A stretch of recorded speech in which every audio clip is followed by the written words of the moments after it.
Har'a kan ilaallu fayyummaa ilkaan keenyaa eeggachuu ilaalchisee kan beekuu qabnu qabxiilee gurguddoo ta'in kaasaa.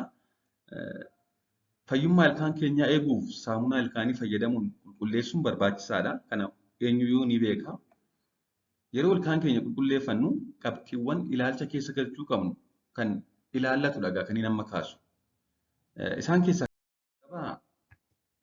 tokko ilkaan rigachuuf yeroon filatamaan yoomi kan jedhu. Sa'aatii akkamiidha kan ilkaan rigachuu qabnu kan jedhu. Daa'immanis ta'e namni gurguddoon yeroo hunda galgala sa'aatii hirribaa dura dabalataanis guyyaa yoo xiqqaate yeroo tokko ilkaan isaanii dhiqachuu kan rigachuun gaariidha. Kanaafuu guyyaatti yoo xiqqaate yeroo lama ilkaan qulqulleeffachuun fayyummaa ilkaaniif hedduu gaariidha. Ni gorfamas guyyaatti yeroo lama. Isaan keessaa tokko garuu hirriba dura osoo ta'e gaariidha. Lammaffaan ilkaan daqiiqaa meeqaaf qulqulleeffamuu qaba yookaan daqiiqaa meeqaaf riguu qabna yeroo rigannu kan jedhu.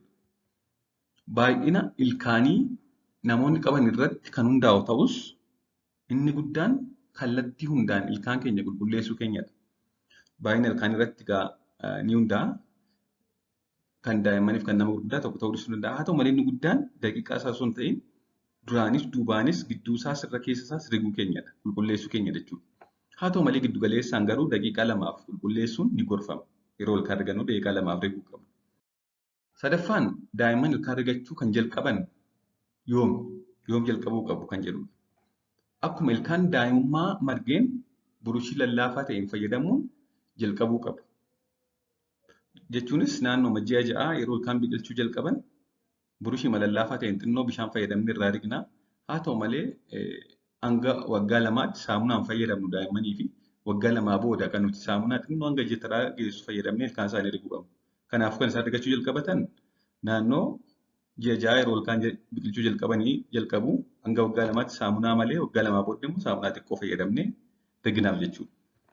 Daa'imman hanga of danda'anii ilkaan isaanii qulqulleeffachuu danda'anitti gargaarsi hordoffiin maatii baay'ee barbaachisaadha. Qabxiin arfaffaan ilkaan erga saamunaan qulqulleessinee booda bishaaniin lulluuqachuun ni barbaachisaa kan jedhudha. Saamunaa ilkaaniitiin osoo hin dhiqatiin dura bishaan qulqulluun afaan keenya lulluuqachuun haftee nyaataa ilkaan keenya irratti qabatan qulqulleessuuf nu fayyada, ni gargaara. Kanaaf osoo rigatiin dura lulluuqqannee tuufna.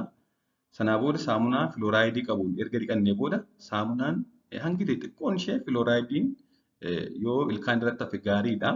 Haa ta'u malee baay'een isaa hafuu hin qabu. Kanaaf egaa kan gochuu qabnu erga ilkaan saamunaa ilkaaniidhaan rigannee booda xinnooma ishee lulluuqqannee yoo tuufne gahaadha. Baay'ee miicuun barbaachisu. Qorichoonni afaan ittiin lulluuqqatan biroon ogeessa fayyaan ajajamanii yoo ta'e fakkeenyaaf haayidroojin peeroksaayidii, kilooreksidiinii fi kan kana fakkaatan yoo ajajamanii itti fayyadamaa jira ta'e sa'aatii adda addaatti gochuu qabna.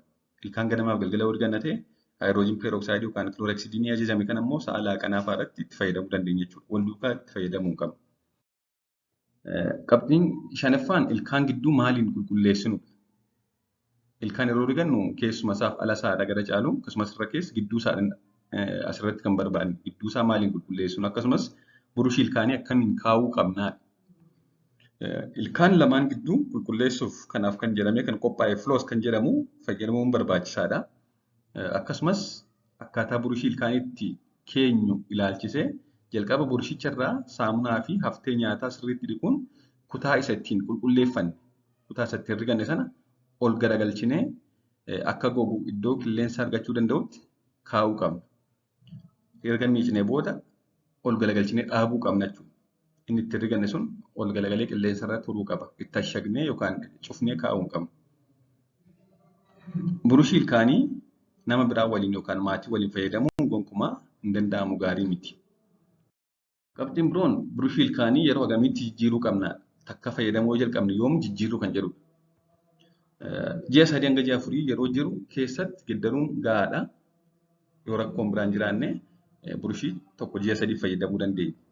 Haa ta'u malee fiixeen yookaan caafiin burushichaa haalli teessuma isaa yoo jajallate yookaan kan isa duraarra jijjiirama yoo agarsiise geddaruun barbaachisaadha. Kana malees dhukkuba infekshinii afaan keessaa kamuu irraa erga fayyinee booda burushii keenya geddarachuu qabna. Fakkeenyaaf infekshinii ilkaanii afaan keessa madaa wayii yoo jiraate erga madaan sun fayyee booda jijjiiruu qabna. Waan dhaggeeffattaniif galatoomaa turtii gaarii.